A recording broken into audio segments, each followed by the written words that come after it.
নয়াদিল্লিতে উপরাষ্ট্রপতি জগদীপ ধনখড়ের সাথে সাক্ষাতে মিলিত হয়েছেন তীব্রামথা সুপ্রিমো তথা এমডিসি প্রদ্যুৎ কিশোর দেববর্মন।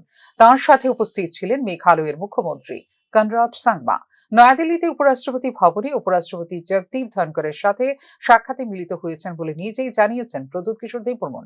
উত্তর পূর্বাঞ্চল এবং প্রতিবেশী দেশগুলো সম্পর্কে তাঁর অগাধ জ্ঞান রয়েছে বলে জানিয়েছেন প্রদ্যুৎ কিশোর দেববর্মন।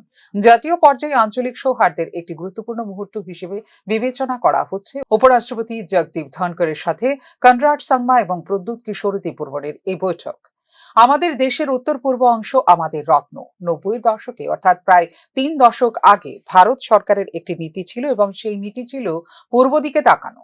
প্রধানমন্ত্রী নরেন্দ্র মোদী এই নীতিতে একটি অতিরিক্ত মাত্রা দিয়েছেন, পূর্ব দিকে তাকানোর পরিবর্তে পূর্ব দিকে কাজ করুন, এবং সেই পদক্ষেপটি অত্যন্ত কার্যকরভাবে সম্পন্ন হয়েছে বলে ইতিপূর্বে জানিয়েছিলেন উপরাষ্ট্রপতি জগদীপ ধনখড়। পূর্ব দিকে তাকাও, পূর্ব দিকে কাজ করো নীতির অধীনে অর্জিত অগ্রগতি তুলে ধরে পর্যটন, খনি, তথ্য প্রযুক্তি এবং পরিষেবার ক্ষেত্রে উত্তর পূর্বাঞ্চলে প্রচুর সম্ভাবনা রয়েছে বলে জানিয়েছিলেন উপরাষ্ট্রপতি জগদীপ ধনখড়।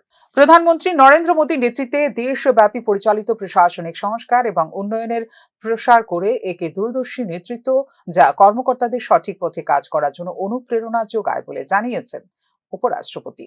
প্রধানমন্ত্রী মোদীর দূরদর্শী নেতৃত্বে গত দশকে ভারত অর্থনীতি, অবকাঠামো, প্রযুক্তি এবং নারী ক্ষমতায়নে এমন মাইল ফলক অর্জন করেছে যা বিশ্বকে ঈর্ষণীয় করে তুলেছে বলে জানিয়েছেন উপরাষ্ট্রপতি।